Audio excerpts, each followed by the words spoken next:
have a function, f of x, and we want to partition it. We want to go find out the area under the curve from A to B.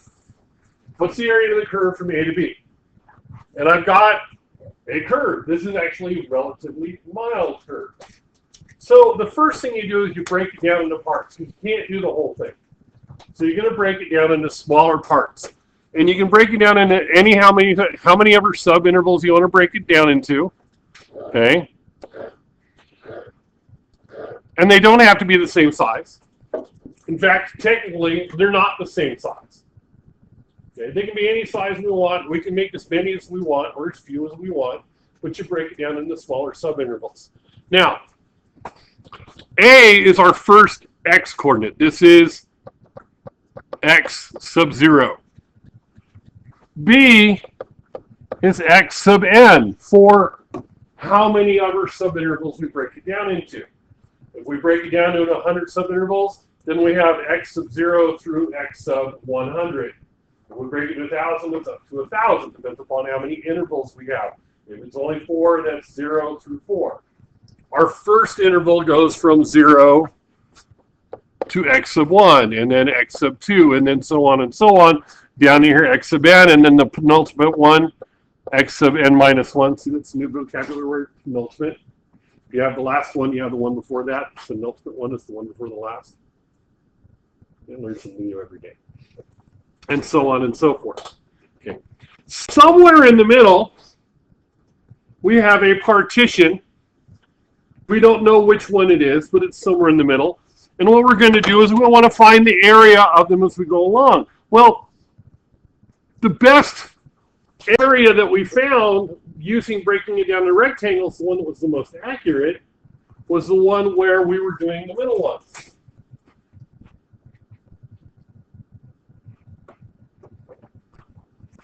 Okay, so I want to break this down and divide it up into a rectangle. So I'm going to pick some point here in the middle, and that's the middle of my first subinterval, C sub k.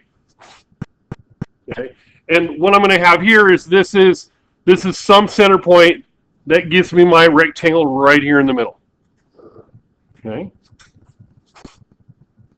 Now the area of that rectangle, the area of just this one rectangle right here, is the distance across here, right?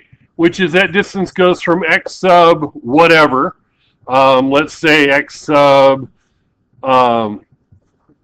k to x sub k plus 1.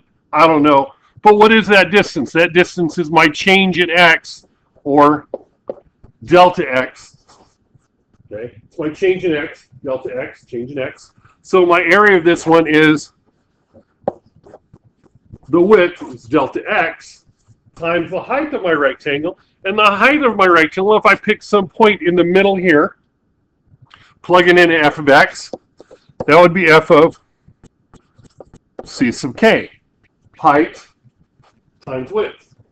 If I do that for every single one of them, find the height for some point between the first x and the last x, find some point, plug it in, find the height, take that distance between the two x's, times how tall it is, I get that rectangle and the next rectangle and the next rectangle and the next rectangle. So you can imagine this is what we were doing the other day, only you're getting a lot more rectangles. In fact, we can divide this up into as many as we want. Okay? And what we're going to do is we're going to find the sum of them. And if you look down here at the bottom, is we are going to find the sum of these products. Okay, we're going to add each rectangle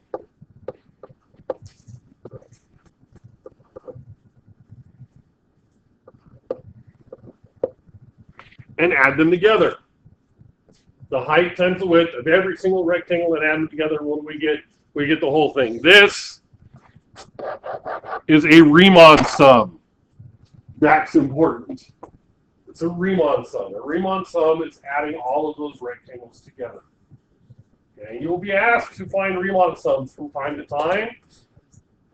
When AP or your textbook asks you to find the Riemann sum, particularly when AP does, what they mean is they use rectangles to add them together. Okay, that's what a Riemann sum is you're finding the area of the individual rectangles and adding them together. Okay, it's called a Riemann sum, obviously named after Riemann. It's a very, very prolific and famous mathematician. Now you need to get this down in your notes. Jack, sorry.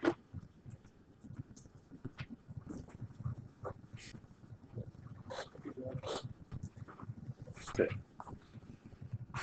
If we make the interval lengths tend towards 0, in other words, our delta x, if we start making our delta x's smaller, and we want to make them as small as possible, the limit of the sums gives us our integral.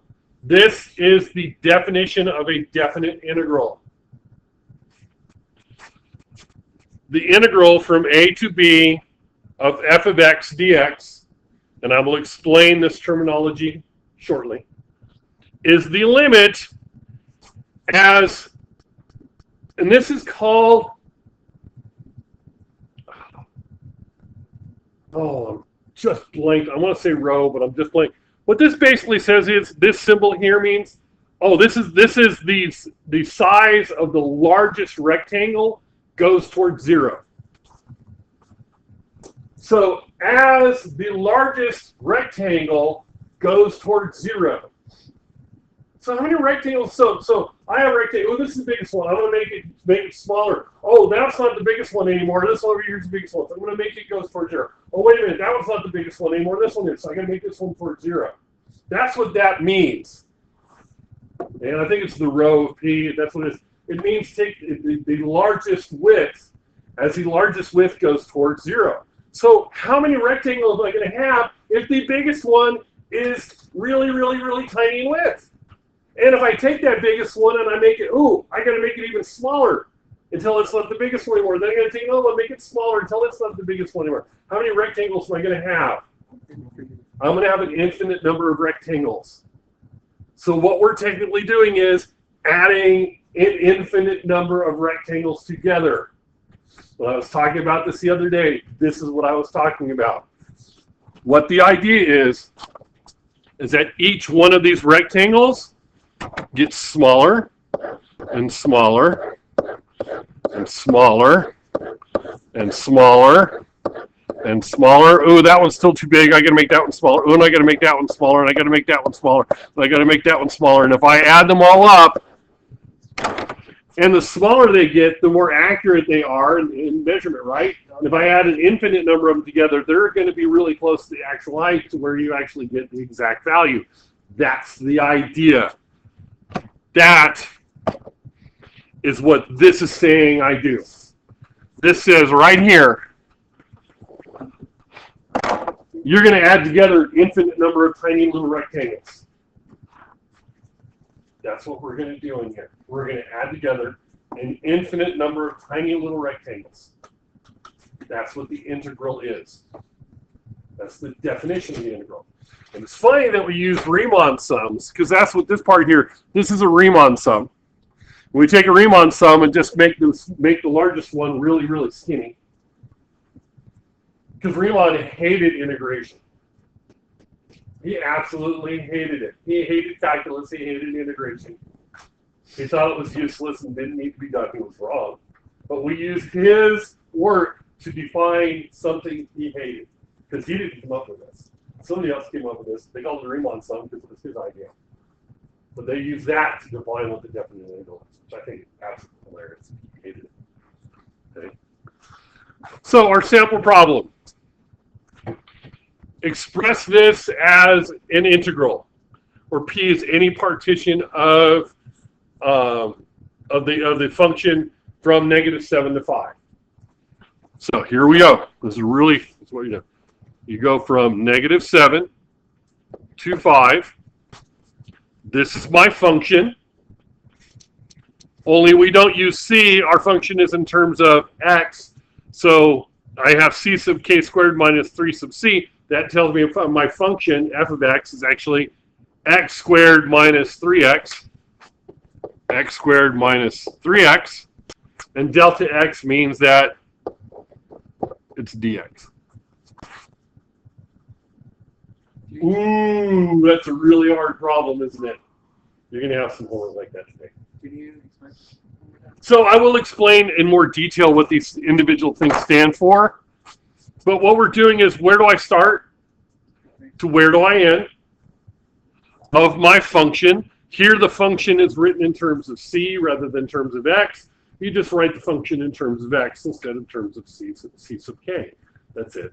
And delta x, we use dx for delta x, which we have used dx for delta x because in dy dx, that's what it is. It's delta y over delta x. dy dx. That's what that is. We've used dx instead of delta x before. So that's not new. Just we haven't done it in a while. Not formally. But that's what we've been doing. Question? Okay. Any questions on this? Okay, so a little more detail. That was the answer. Yeah, that was the answer. That was it.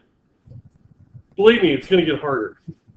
You're going to have some homework with some of those problems. It will get harder. So we say the integral of f of x from a to b. The integral of f of x from a to b. This has different parts that you need to know. Okay. This is the integral. Ooh, God, that's horrible, even for me. Integral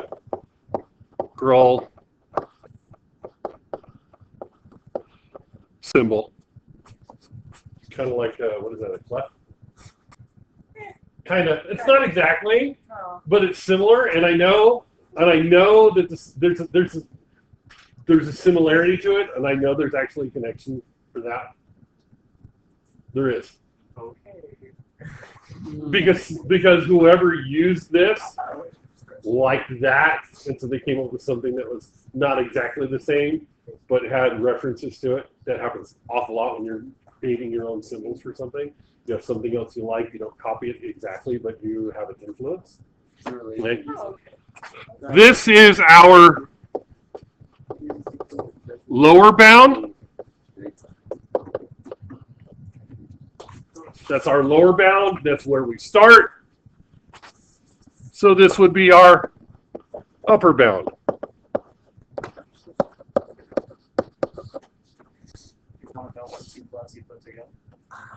Right.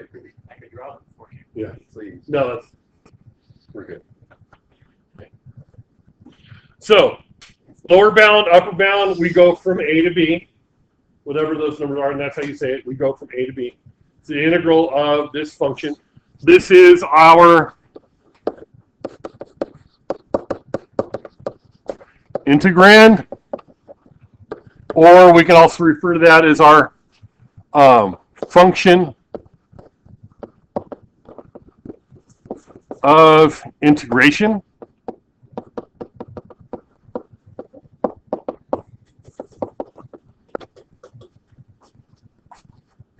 Okay, that's our integrand or function of integration. Somewhat interchangeable term. The function we are integrating. This is important. This is our variable of integration.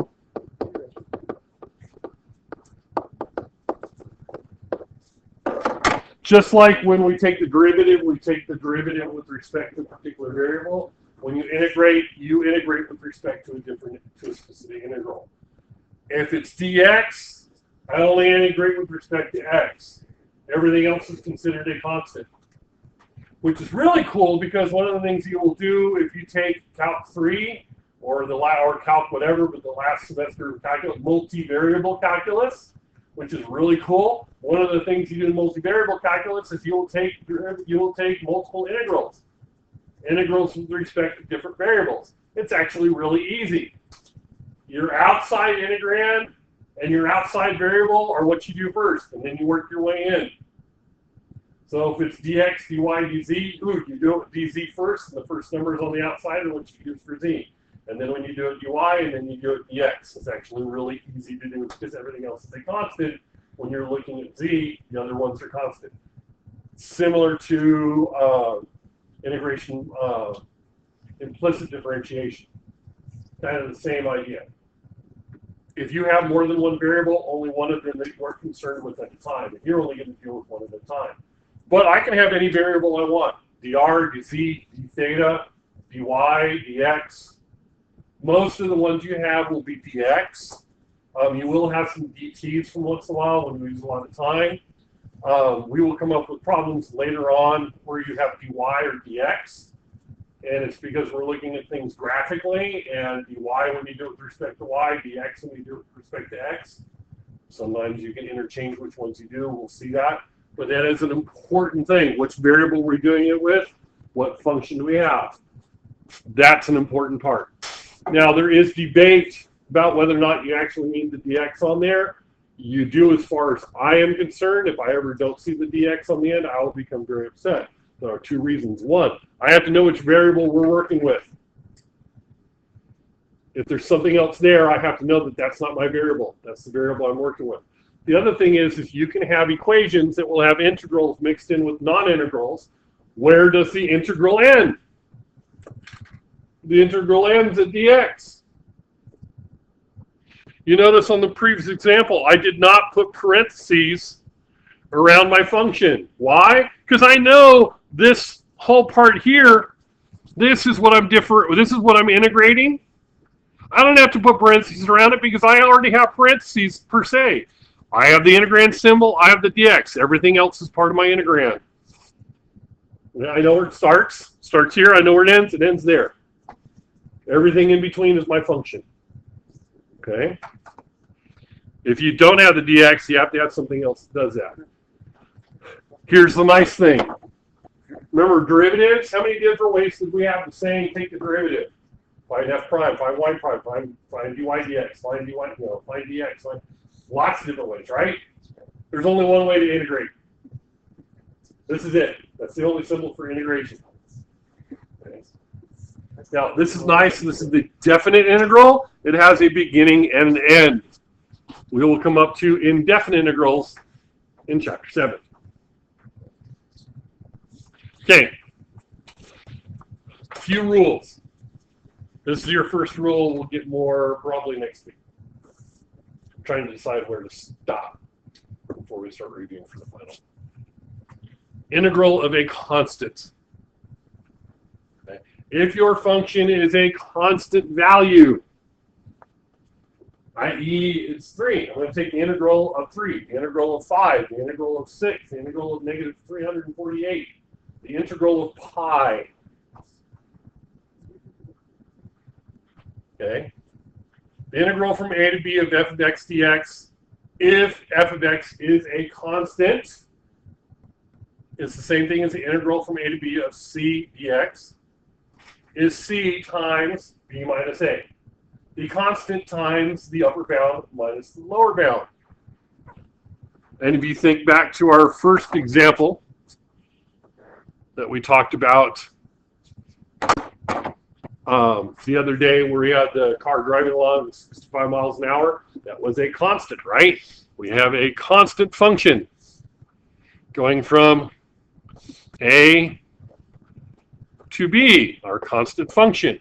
What is the area of this rectangle? It is the height, C, times the width, B minus A. Makes sense, right? So if I want to evaluate the function, the integral from 3 to 7 of negative 20 dx, that's negative 20 times 7 minus 3. 7 minus 3 is 4. 4 times 20 is 80, so that's negative 80. You got it. There's an easy one. Okay. Questions so far? Okay. Area under a curve when evaluating a definite integral. We kind of did this as well the other day when you were given shapes and stuff and you had to find the area underneath the curve. That was a precursor to what we're doing now. Same idea. The integral of a to b of f of x when x is greater than 0, that is the area above the x-axis. This is a positive number. When f of x is greater than 0, I get a positive value for that. Because what I'm talking about here, my function is above from a to b. I get a positive space for that. It's negative a to b when it's below. The idea is if my function is below the x-axis, and I'm going from a to b, that's a negative space underneath. Positive space above, negative space below. Okay, when you're using area to evaluate an integral, that's what you get. It's entirely possible to have integrals that equal 0. A couple of ways that happens. One of them is the area above the curve and the area below the curve are the same. You add negative and positive the same area together, what do you get? You get 0. It's entirely possible to have that happen. Okay.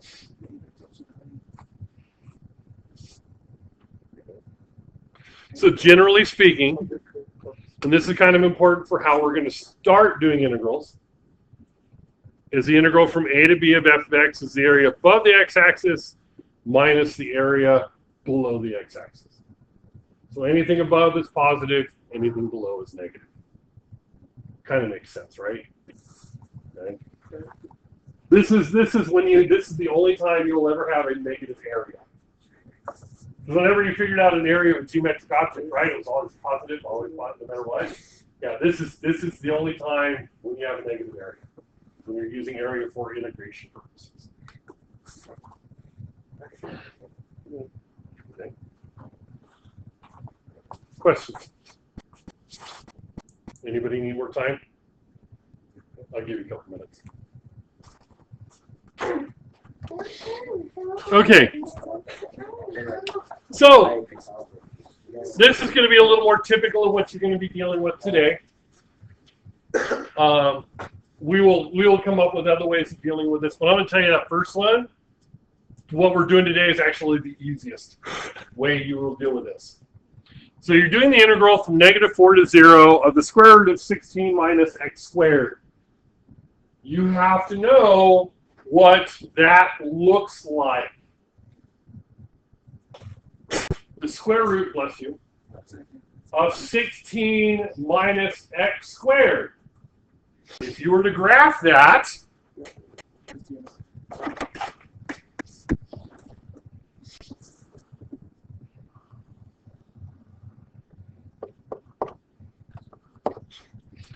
it's a semicircle from -4 to 4.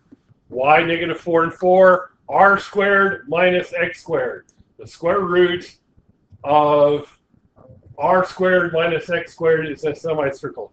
Used to be, if you wanted to graph a circle on your TI graphing calculator, this is about TI 81s and 85s. In order to do that, you had to graph the upper portion of the circle and graph the lower portion of the circle. You could not graph the entire circle all at once. You had to type in y equals the square root of your radius minus x squared and minus the square root to get the lower portion underneath. That's how you graphed a circle. So for me, I recognize this in a heartbeat. If this was 20 years ago and you were using your graphing calculators to graph circles, you would be able to get this immediately as well. But that's what that function is. So what is this function? What is the integral asking me to do? Well, my upper bound, I go from 4 to 0. That's my a and my b. From here to here. I want to find this area of the curve. What is that? That's a quarter circle of a radius 4, right? So for this problem, the integral from -4 to 0 of the square root of 16 minus x squared dx is equal to 1/4 pi times 4 squared. Because that's a quarter circle, because I'm only going from -4 to 0. If I was going from -4 to 4, it would be a semicircle, because it's the area above between the x-axis and the curve. So it's a quarter circle, which is 1/4 of pi times 4 squared is 4 pi. Look, you just added an infinite number of rectangles together and got a single numerical answer. Because technically, that's what we did. We took that space from here to here, divided it up into an infinite number of rectangles, and added them together, and we got 4 pi. You want to blow your parents' mind and tell us what you did if you added an infinite number of rectangles together and got an answer. I was a little confused on how you got 1/4 pi. Okay, what's the area of a circle? Pi squared. Pi r squared. What's the area of 1/4 of that circle? 1/4 pi r squared. I just go 4 in for the. Yeah, because 4 is my radius. And your radius comes from, this is r squared. Learn to recognize this particular equation. This particular equation right here, you will see this many times on your homework tonight and off and on throughout the rest of this chapter. You've got to recognize what that looks like. You don't recognize what that looks like, you're going to have a real tough time. I'm going to tell you there are other ways to do this. They really, really suck. This is the easy way to do this problem. This is, by far away, the easiest way. Other methods that we will learn later on that will be easier for other problems. For example, there are other ways to do this that will actually be easier than what we're doing today. There is nothing easier to do this particular type of problem here. I'm just telling you. Oh, that's a semicircle. I know what that is. That's a lot easier than trying to find the other ways. I'm just saying. Been there, done that. Okay, same idea. It's using area. And it's all you're told. Evaluate using area. So I need to find the area underneath the curve. So xy axis, my line x plus 1. So I have a y-intercept of 1. And it's got a slope of 1. And I'm going from -3 to 2.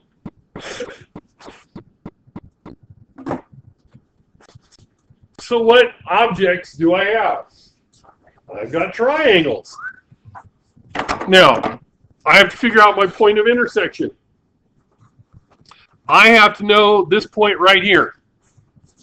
Because one of my triangles is a negative space.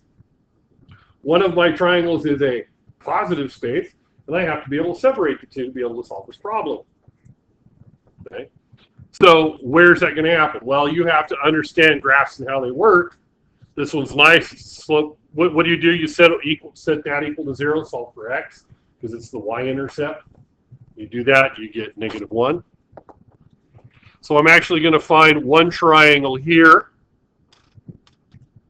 that actually goes from -3 to -1, and one from -1 to 2, and I'm going to find those two triangles. So the integral from -3 to 2 of x plus 1 dx is equal to, and it doesn't really matter which one I do first, upper one, lower one.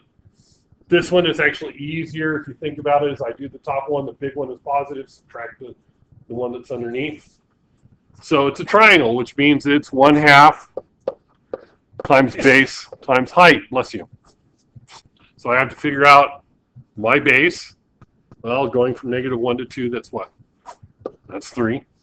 And I have to figure out my height. How tall is that? Well, how do you figure out the height? Plug this into your equation. Because what is the y-coordinate here? The y-coordinate is your x-coordinate plus 1. Any point on this line is x plus 1. Right? Because it's xy, what is y? Y is x plus 1. So this would be 3 here, so this is 3 units tall. Minus this second triangle. So if I'm going from -1 to 3, how far am I going? 2 units. And at -3, how far down is that? That's 2 units down. It's -2 is technically where it's at, but I'm doing 2 units because I'm doing area. Times 2 times 2. So this is 9/2 minus 2, right? Which is 5/2. You added together a bunch of negative. You added together an infinite number of rectangles, some of them giving you a negative space, and some of them giving you a positive space, and came up with an answer for adding up the infinite negative ones and the infinite positive ones, and you got a number. Conceptually speaking, it's one of those things of like, yeah, I can do this. Okay. Questions? All right. You're going to need your calculators for the next part. Because you got to learn how to do this on your calculator.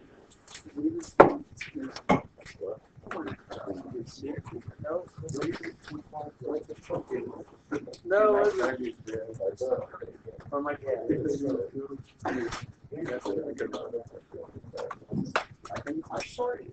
Now, each calculator is slightly different. I cannot individually go through and tell you how to do each and every individual type of calculator out there. Generally speaking, they are all fairly similar. Okay? There are 2 ways to do this based upon your calculator and what will pop up. First thing you need to do is figure out where your calculus menu is. It's either under a math menu or under calculus menu is where you're going to find the numeric integral. And I know it's usually, as it is here, it's FNINT. Okay. Now, either one of 2 things will happen. You will get an integral with boxes to fill in for the lower bound, the upper bound, the equation, and the dx or dy or whatever you want to put in there. You will be given this with empty spaces to fill in. Or you will be given FNINT with the parentheses behind it where you have to type it in. If you're lucky enough to have the integral with the integrand and the boxes, arrow through the boxes and fill it in appropriately and hit equals or evaluate or whatever you need to do. That's the easy way to do it. A lot of the newer ones are doing that. If you don't get the integrand symbol, here's how almost all of them work. You type in your equation, comma, so you would put in cosine x, comma, x. You need to put the x in again because you have to tell it what variable you're integrating for. You're integrating for x. And then comma, then put in your lower bound, in this case 0, comma, put in your upper bound, pi over 2, end parentheses, and evaluate. And let's see. So would that work for the examples we did by hand? Yes, but you still need to do them by hand to show them your work and show them your steps. Yeah, you should get one. That's very useful. You should get one. Because I'm sitting there figuring out how to do it in my head without the calculator, which I know how to do that in my head. No, I guarantee yes. The hardest part was figuring out, trying to remember what the sign of pile was. What? And you should get one for this. What is it on the casting?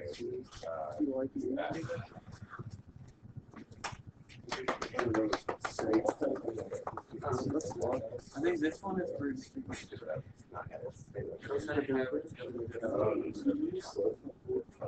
yes.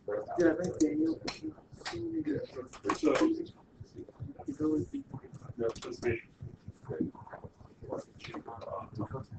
Was there a difference?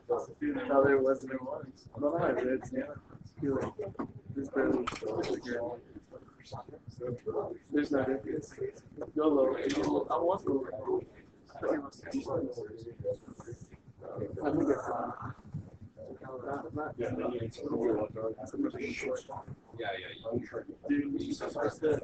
Yeah, there's one that top of Oh, the content. There you go. Should be one of these guys. I've been trying to find. I just saw yeah, I comment those. They're pretty similar. Maybe try that. Yeah, they are. It's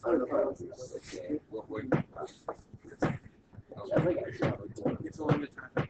Actually, that's still pretty good. That's how you do the numeric derivative. So we'll have it. No, that one there. There you go. So we go. Because it's good for I don't understand for like the time. Why would you want to? Neither, right? Yeah, different ones do it different ways. It's one of those ones. Yeah, I'm sorry. Oh, that's Yeah. not